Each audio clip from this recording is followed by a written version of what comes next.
Parti pour un trajet de 2 heures jusqu'à Gênes, mon voyage commençait mal. 5 heures perdues en raison d'une personne qui s'est jetée sous notre train à hauteur d'Alassane. Le bordel, les 4 heures passées. Voilà, après des heures de galère, arrivé à Gênes, c'est à 5 heures de retard. Arrivé finalement à 17h30 à Gênes, je me voyais contraint de rejoindre Boussala, fin d'étape du jour en passant au plus court. Je renonçais ainsi, et à grand regret, à l'étape prévue qui s'annonçait magnifique, en quasi 100% gravel avec ses 2000 mètres de dénivelé positif. Voilà, de nouveau dans le Capharnaüm de Vienne. J'espère qu'il est bientôt. Voilà la route de Boussala. Une SS. Bon, bah, maintenant il y a beaucoup de trafic, au début il y en a beaucoup en Gênes. Maintenant c'est tranquille.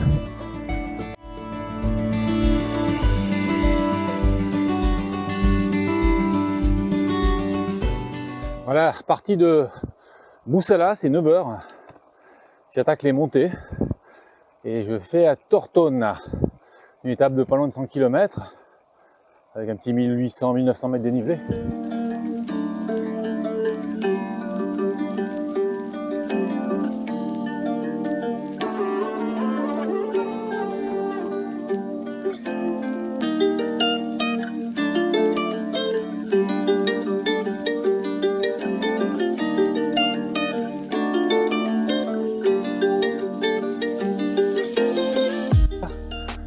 Elle est dure, hein, c'est tout de suite des pentes à 12-14%.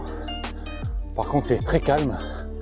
Des forêts de châtaigniers, des champignons au bord de la route. Ça change, très agréable. Voilà, pour ceux qui veulent faire cette balade, il ne faut pas s'arrêter au village en bas où j'étais, dans un hôtel. Il faut mieux venir ici. Bon, il faut se taper 200 mètres de montée, 250 mètres de montée. Bon, c'est un agriturismo qui a l'air bien sympa. Je suis s'assurer qu'il faut bien manger, mais je pense que c'est le cas. L'endroit est magnifique. Alors qu'en bas, ah, la descente, elle est juste incroyable. Le bitume a été refait, c'est un billard. Des petits virages, il n'y a pas un véhicule. C'est aérien, c'est extra. Le village de Voltaggio avec son pont romain, qu'on appelle aussi dei Paganini. Il relie les deux rives du centre historique du village, divisé par le ruisseau Lenné.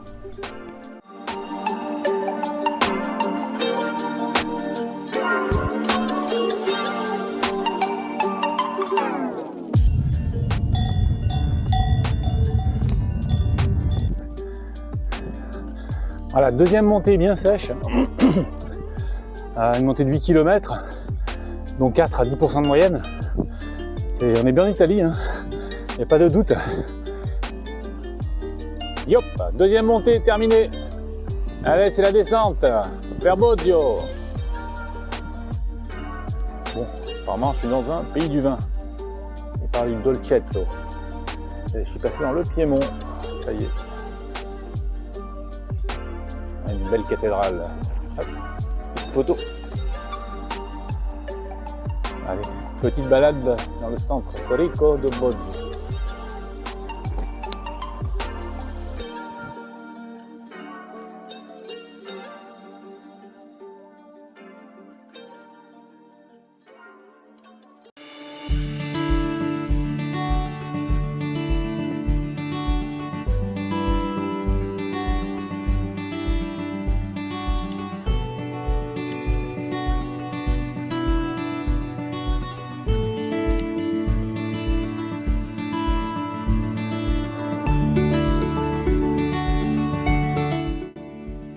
Gavi donne son nom au vin blanc Cortese di Gavi. Ce village est surtout connu pour son immense fort construit par les Génois au XVe siècle. Alors forcément, on passe par des endroits qui sont moins glamour et moins dolce vita. Hein. C'est un peu normal, mais le parcours est quand même pas mal fait. Il n'y en a pas tant que ça, très peu. Là, j'ai fait cette route, je vais la prendre sur 1 km, pas plus. et je vais la quitter.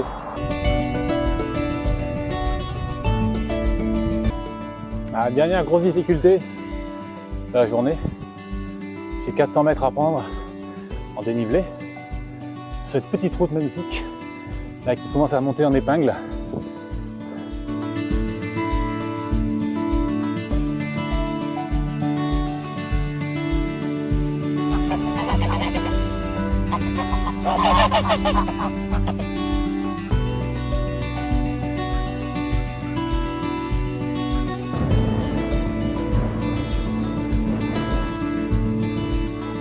Trop tôt sur la route, impossible d'acheter des fruits, des pommes, des poires, des figues. C'est le top.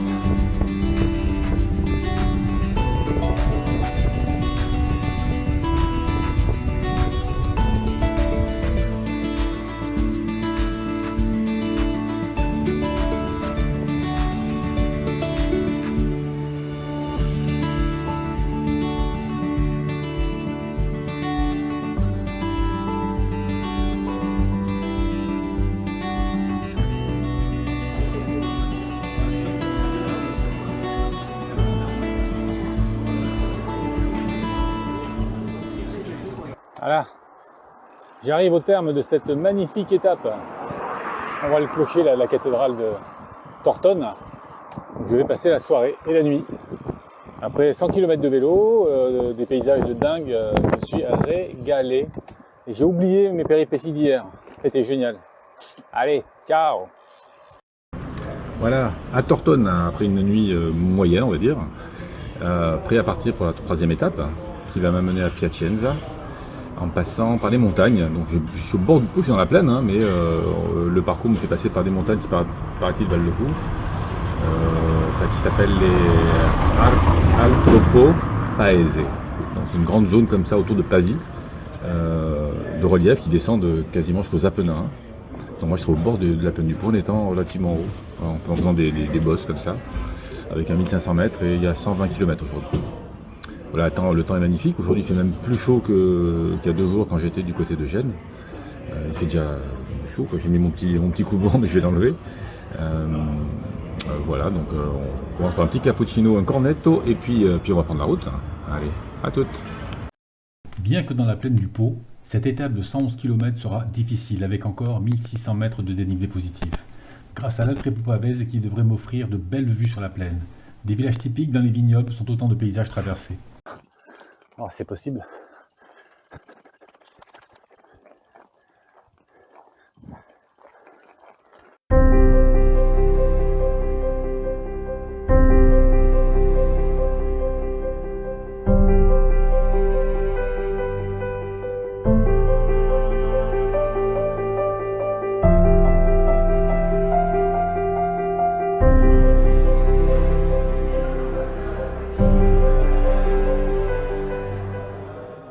Bon voilà, une belle montée là, 12% de moyenne. Donc c'est pas très long, ça fait 1,5 km. Mais je vais laisser des plumes là-dedans. C'est dur. Donc c'est bien 12% de moyenne, sauf que le départ était à 8 et le final à 18. 15%, autant dire infaisable en vélo à la montée.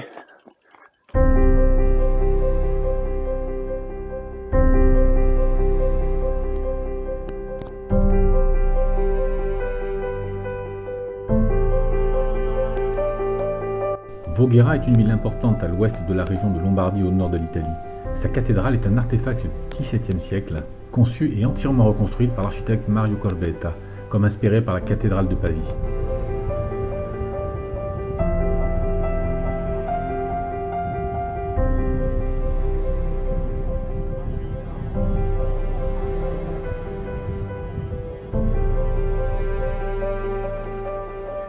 Voilà, je suis toujours à Voghera que je vais quitter en empruntant une voie verte.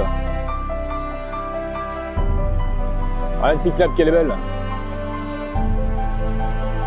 Qui attaque la Via Verde.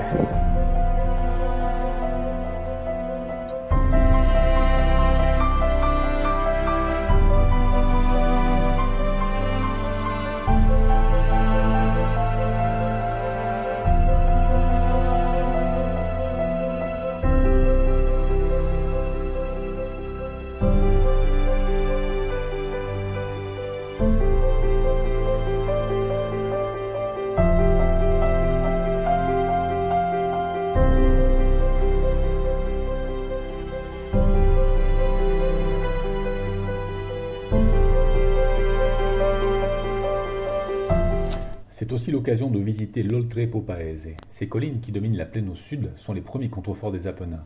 Un vrai régal, malgré la raideur de certaines pentes, de passer de colline en colline en traversant vignobles et villages.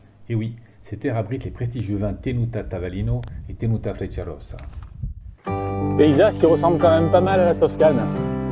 Avec les cyprès, hein, ça manquait, mais...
Dernière montée avant d'arriver à San Nicolo a Trebbia, un village situé à quelques kilomètres de Piacenza, pour clôturer cette magnifique étape de 120 km. Une bonne nuit de repos ne sera pas de trop avant d'affronter l'étape de demain.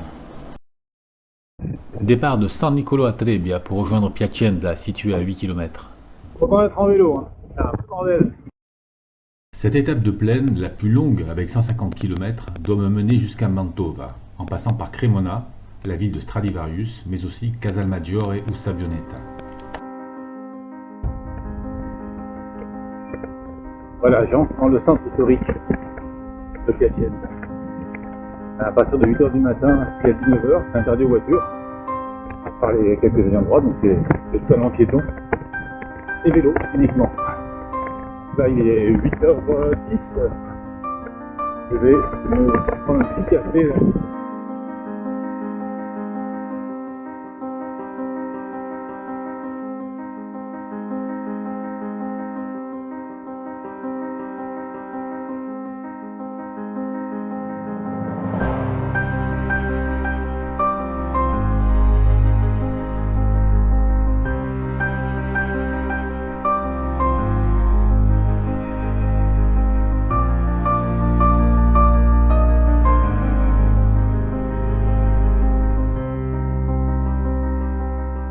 Voilà.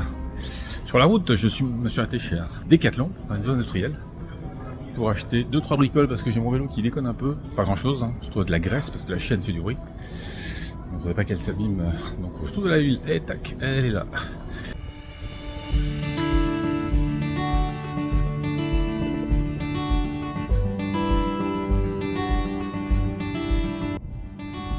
Là c'est la vie à Pau, qui est aussi, dont on fait partie aussi le Rovello, qui va jusqu'à Crémone et qui va sûrement beaucoup plus loin. Donc une espèce de digue construite, je pense, pour quand il y a des crues du Pau. J'en avais deux contre cette petite route, en haut de la digue, qui devient une cyclable en fait. Direction Crémone.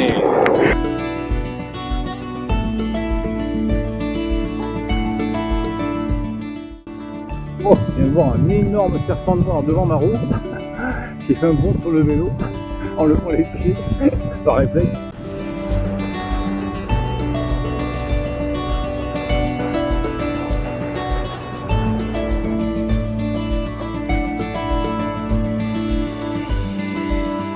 Après une cinquantaine de kilomètres depuis Piacenza, me voilà à Crémone. Ça faisait longtemps que je voulais visiter cette ville, tant décrite par des amis luthiers formés ici. Et oui, Crémone est la ville de la lutherie, depuis qu'un certain Stradivari y a créé des violons au XVIe siècle. Devenus des instruments de légende, les Stradivarius ont grandement participé au rayonnement de la ville à travers le monde. Le moins que je puisse dire, c'est que je n'ai pas été déçu. Son centre historique regorge de lieux absolument incroyables. L'arrivée sur la Piazza del Comune médiévale, de laquelle se découvre lentement la cathédrale, à la façade recouverte de marbre blanc, de Carrare et rouge de Vérone, est tout bonnement magique. Ici, l'histoire et l'architecture médiévale se confondent pour créer des aperçus d'un grand charme.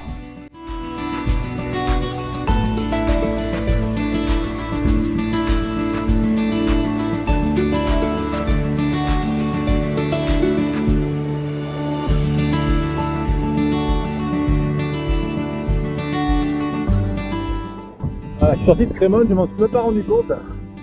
Il y a des cyclables très vite. Plus de cyclables, beaucoup de gens font du vélo dans la ville.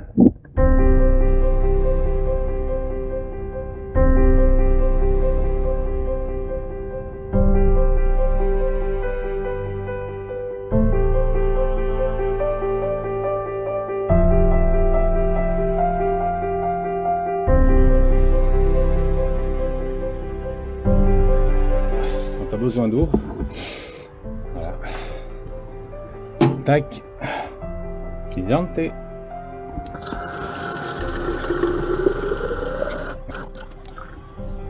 Oui, voilà, travail.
Je viens d'arriver à Grazie, ça ne s'invente pas.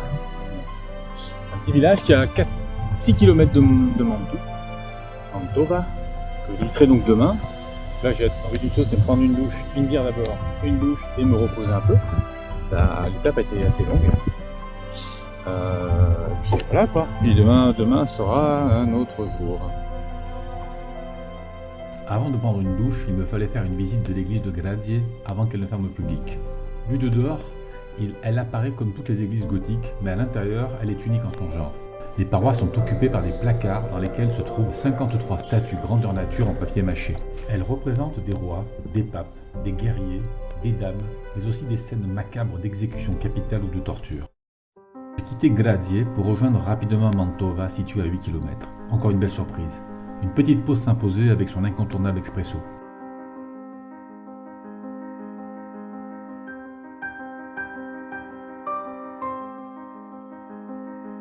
L'étape du jour me conduira à Peschiera, au lac de Garde, puis Vérone et Lonigo, soit 140 km.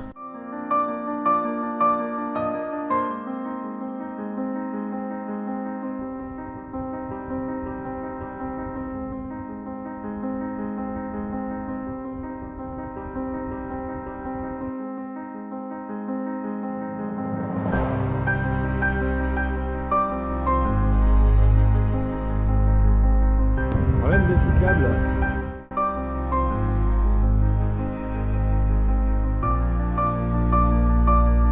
Ah, des lotus. Impressionnant. Hein. Voilà, là je quitte Mantova, le centre. Je traverse le Mincio, c'est l'espèce de lac intérieur, comme ça. Et je vais vers la citadelle, qui est de l'autre côté de cette Mandou. Voilà, je suis sur la Ciclovia del Sole. Pour l'instant, il n'y en a pas beaucoup. Il fait 44 km jusqu'à Peschiera.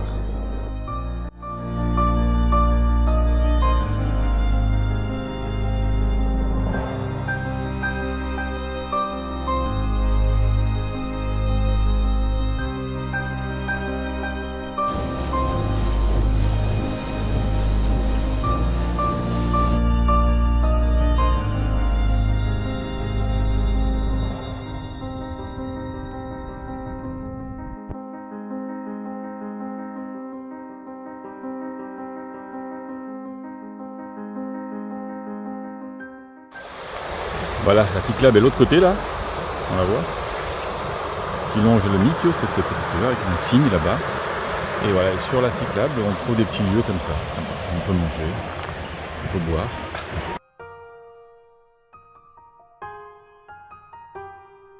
À 14 km de Peschiera del Garda, la cyclabile del Sol traverse Valeggio. C'est un charmant et ancien village de moulins à eau. Le village conserve une atmosphère médiévale, avec ses murs et ses remparts, le clocher de la petite église Saint-Marc et les anciens moulins à eau. L'arrière-plan est dominé par la vue du célèbre pont Visconti, dominé par le château de Scala, encore intact avec toutes ses formidables tours. À l'approche de Peschiera et le lac, on croise de plus en plus de cyclistes. La balade Peschiera-Valencio semble être un incontournable. On est remonté depuis bien longtemps. Je change de cyclable.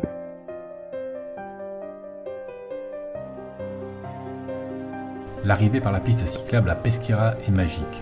Elle longe le canal au pied de la citadelle, pour rejoindre le Ponte Brescia. Celui-ci surplombe le canal pour entrer dans la ville fortifiée par la porte Brescia datant du XVIe siècle.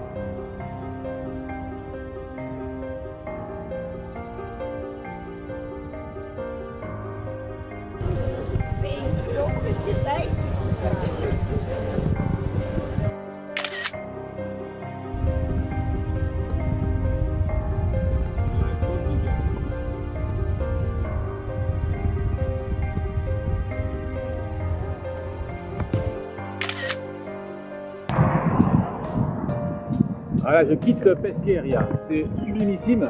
L'arrivée en vélo par les cyclables, c'est incroyable. Bon, après, dans le centre-ville, c'est blindé de monde, de touristes. Je vous imaginer ce que ça peut être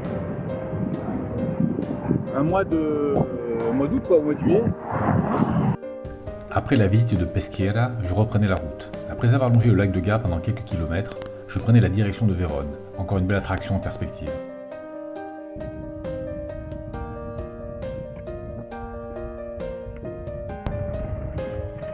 Voilà, je suis à Pusonengo. Il y a un peu de bruit, il y a des travaux là.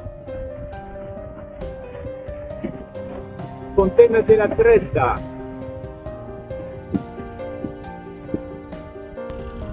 Le premier édifice que je croisais en entrant dans Vérone est la Basilica di San Maggiore. Mes errances dans les rues de la ville m'amenaient lentement à Castelvecchio. Construit vers le milieu du XIVe siècle près du centre historique, c'est une imposante forteresse militaire médiévale qui abrite aujourd'hui le musée civique. Vérone est sa vieille ville médiévale construite sur les rives de l'Adige. Elle a servi de cadre à la tragédie Roméo et Juliette de Shakespeare. En son centre, l'édifice emblématique de la ville, les arènes de Vérone, un amphithéâtre romain du 1er siècle. Et voilà, 6e étape, départ. Je suis à Lonigo, là où j'ai passé la nuit. Et je file visiter vite fait la ville, j'ai pas eu le temps hier soir quand je suis rentré. Cette 6e étape de 140 km encore est principalement plate, mais avec de belles montées au col de Berici, puis la colline de Berico, au-dessus de Vicenza, pour ensuite prendre la direction de Trévise et plein de surprises sur le trajet.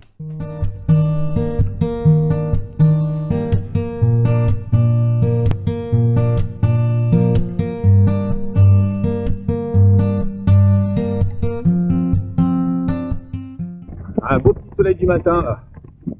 Ça tombe bien parce que ça pique un peu.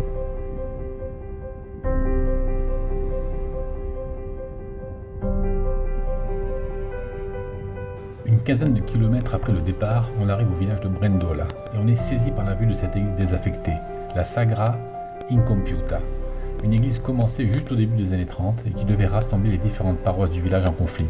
Sa construction fut interrompue au début de la Deuxième Guerre mondiale sans qu'on en connaisse les raisons. Après Brendola, on attaque la montée au Colle Berici, 230 mètres de dénivelé pour rejoindre une belle route de crête, très courue par les cyclistes de Vicenza en ce dimanche, puis glisser lentement vers la ville qu'on aperçoit en contrebas. Quelques kilomètres avant de rejoindre Vicenza, au détour d'un virage, se découvre la remarquable Santuario della Madonna di Monteberico. C'est un lieu de dévotion où l'on dit que la Vierge y est apparue par 2 fois, en 1426 et 28, à une vieille femme de Vicenza pendant la terrible épidémie de peste de la première moitié du XVe siècle.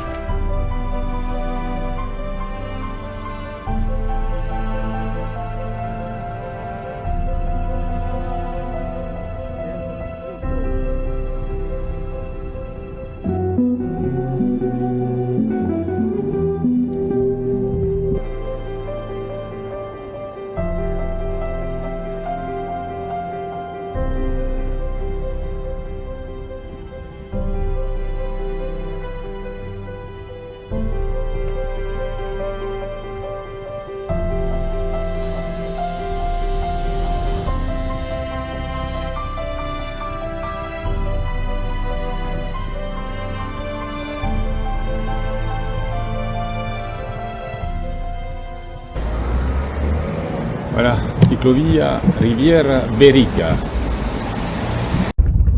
On domine. Qu'est-ce qui s'est passé là? J'ai aussi pris quelques impacts. C'est pas la foudre, hein? Ouais.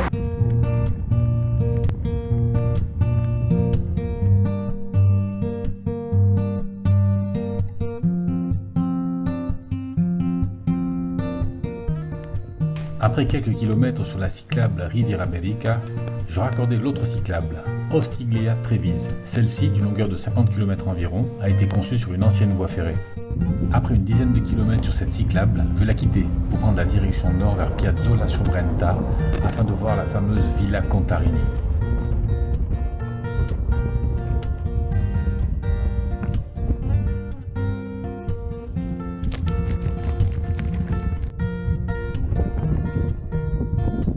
Single.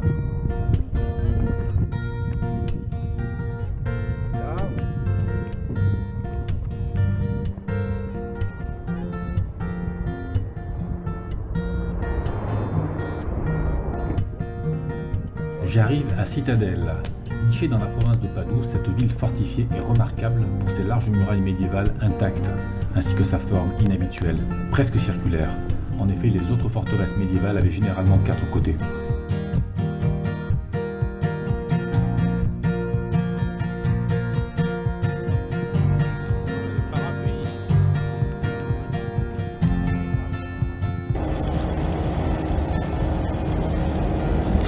Pas de risque ici, hein. Ça fait déjà un quart d'heure qu'on attend, barrière baissée, que le train arrive.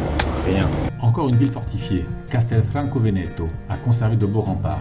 Elle fut fondée par la ville de Trévise pour se protéger des villes rivales de Padoue et de Vicenza.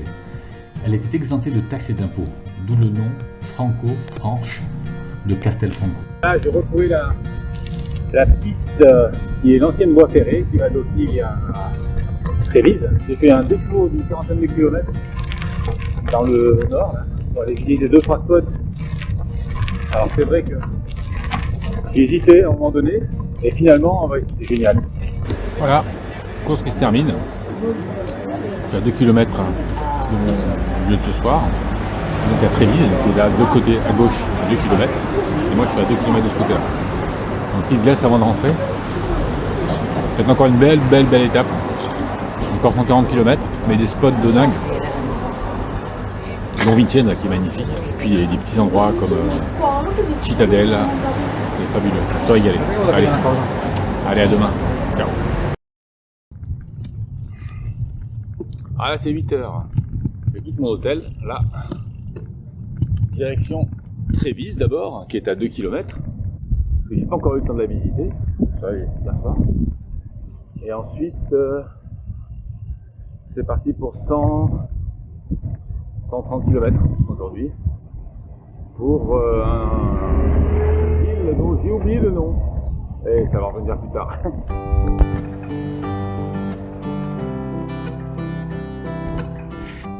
À Trévise se déroule l'International Street Food, l'événement de street food le plus important d'Italie, avec notamment la Coupe du Monde de tiramisu, et l'opportunité de découvrir les cuisines du monde et de l'Italie bien sûr.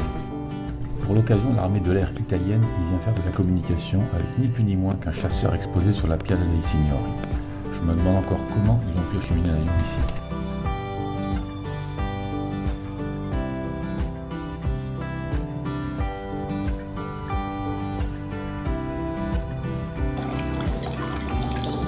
La Fontaine delle Tette. Fontaine delle Tette. Normalement, c'est un sein, le vin rouge, et l'autre, le vin blanc.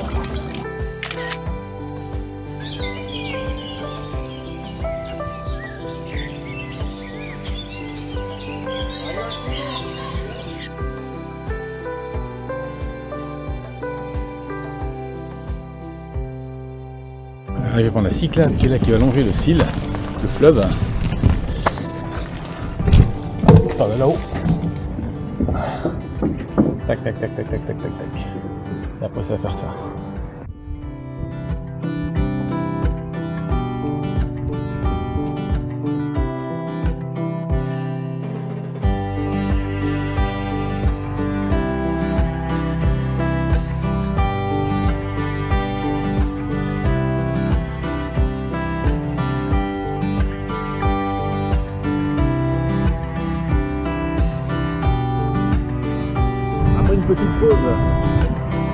espresso et cornetto et on est reparti.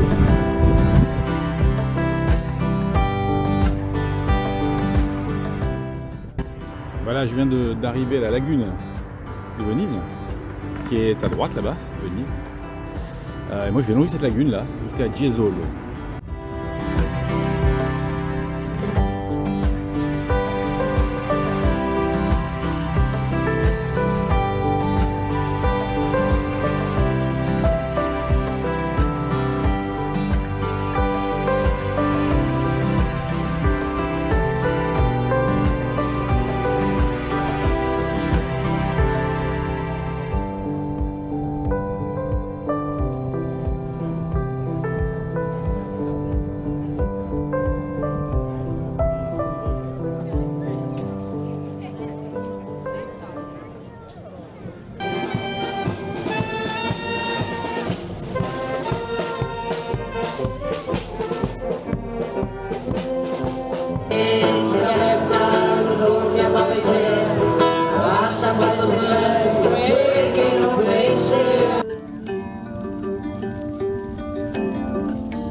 Comme souvent en Italie, dimanche rime avec fête dans les villages. Beaucoup de monde et plein d'animations au programme.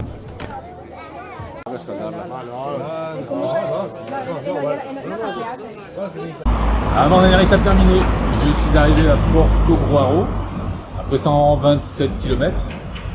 C'est un dimanche, donc c'était assez calme, pas de trafic. Du coup, j'ai pris un peu short-côté la fin.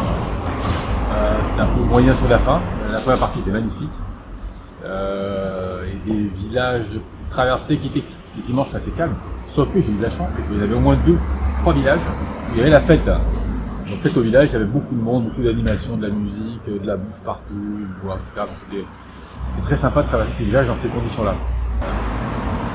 Voilà, donc là je viens de manger une petite glace pour fêter mon arrivée. Je vais prendre place chez moi dans une demi-heure. Voilà, allez, demain, dernière étape. Ciao. Voilà, j'entre dans Portogruaro. C'est là où j'ai passé la nuit et c'est de là que je repars ce matin. La dernière étape m'emmène de Portogruaro à Aquileia, ville qui marque la fin de la Via Postumia. On commence par une visite de cette petite ville, fort agréable et bien paisible ce matin.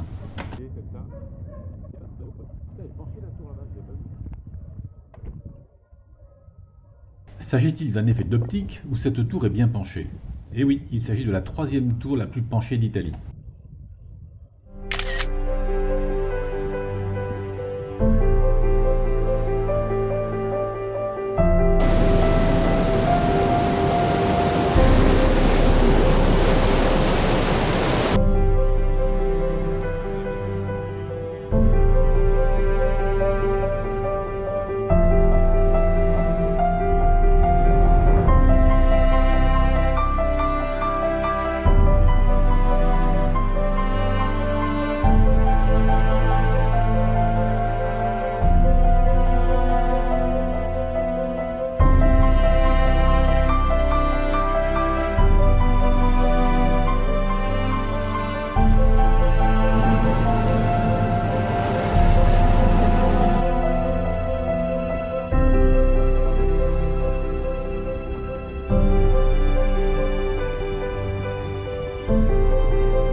Allez, pause café.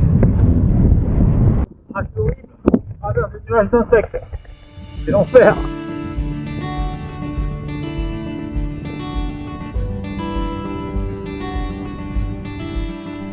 L'incroyable ville de Palmanova dispose d'une architecture en forme d'étoile à 9 branches, construite par la République vénitienne en 1593, à la fin de la Renaissance. Rien de mieux qu'une vue aérienne pour s'en convaincre.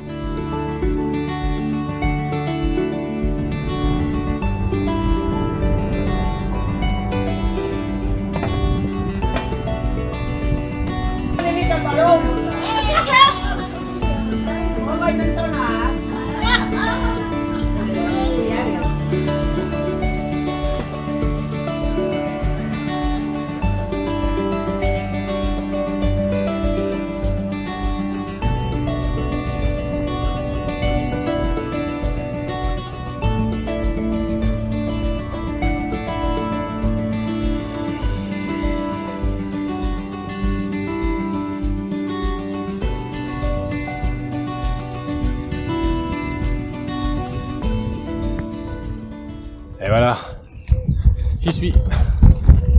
Après presque 1000 km. Me voilà à Aquileia.